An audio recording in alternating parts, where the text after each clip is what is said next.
The Dog That Dug for Dinosaurs by Shirley Raye Redmond. Selection illustrated by Stacy Schwett. A long time ago, there was a little dog named Trey. He was black and white all over. He had friendly brown eyes and very wiggly tail. Trey lived in England. Trey was a real dog, and this is an honestly true story about him. Trey loved two things most in the whole world.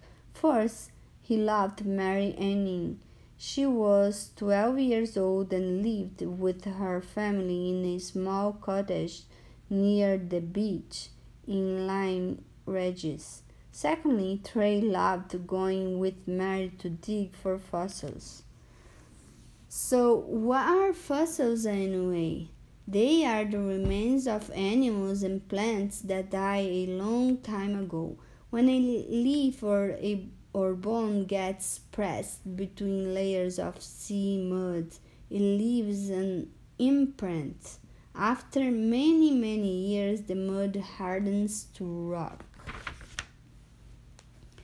Trey and Mary knew that they would find the very best fossils high up on the cliffs around the beach. They climbed up there every day.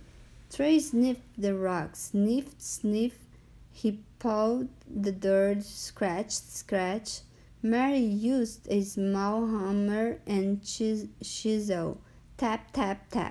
With these tools, Mary carefully cut fossils out of the cliff, just as her father had shown her.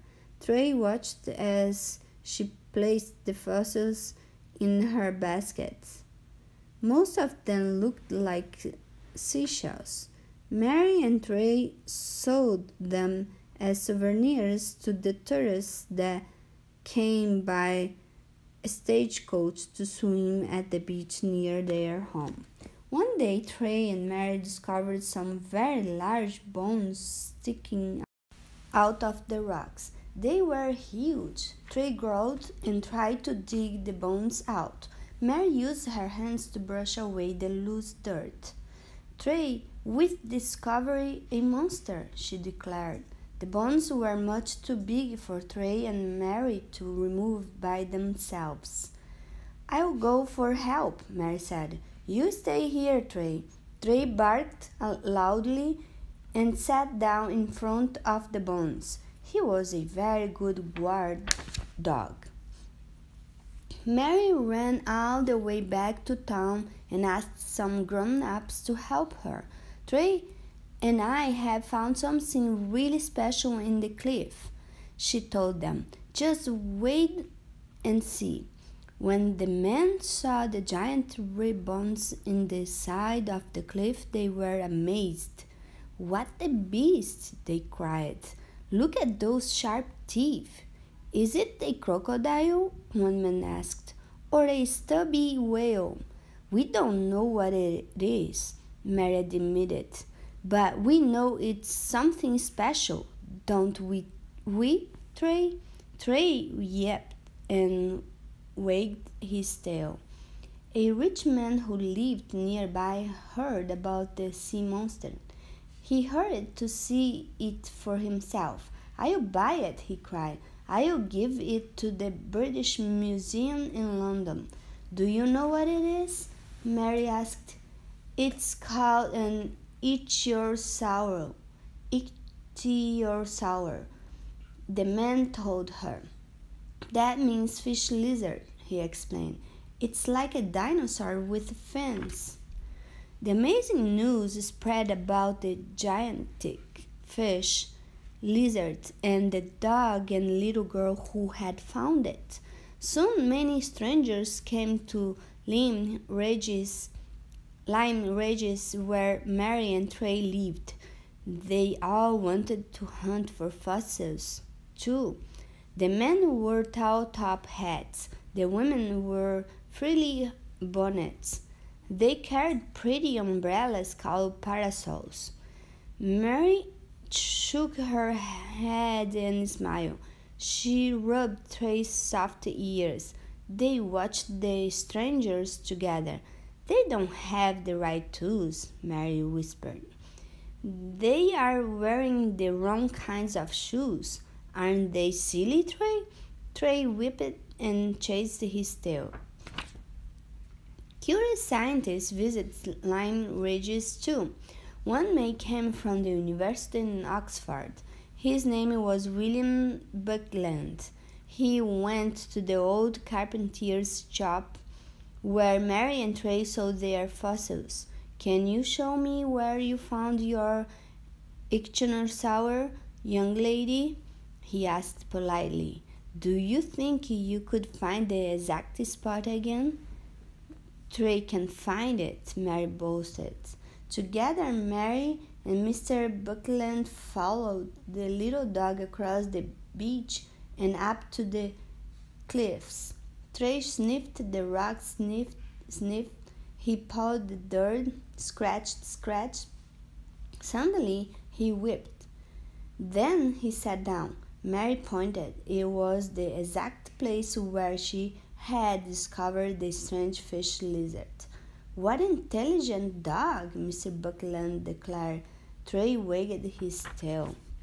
Trey and Mary continued to dig for fossils. They were very careful.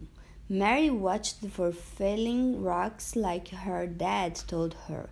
Trey looked out for storms and high tides. Then one day they discovered another giant creature.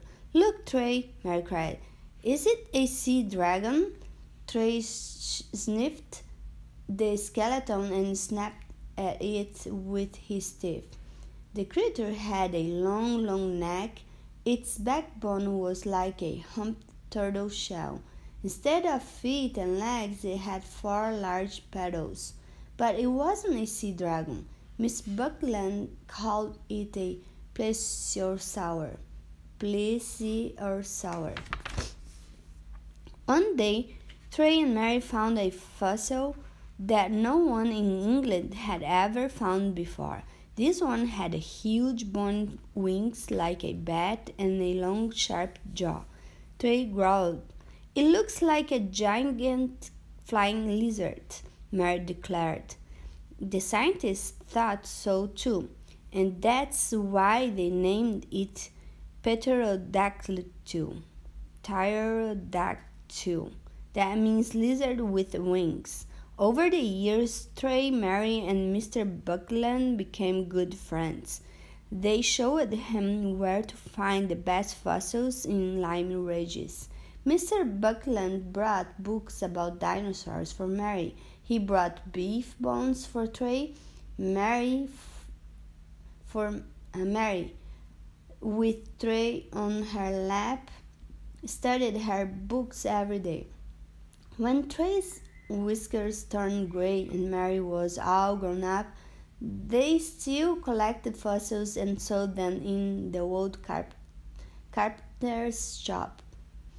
There were boxes and baskets filled with fossils on the floor and on the shelves. Some of the fossil creatures were so big they couldn't fit through the door. Sometimes children and tourists stopped in to buy fossils of ancient sand dollars or tiny fishes and curly shells.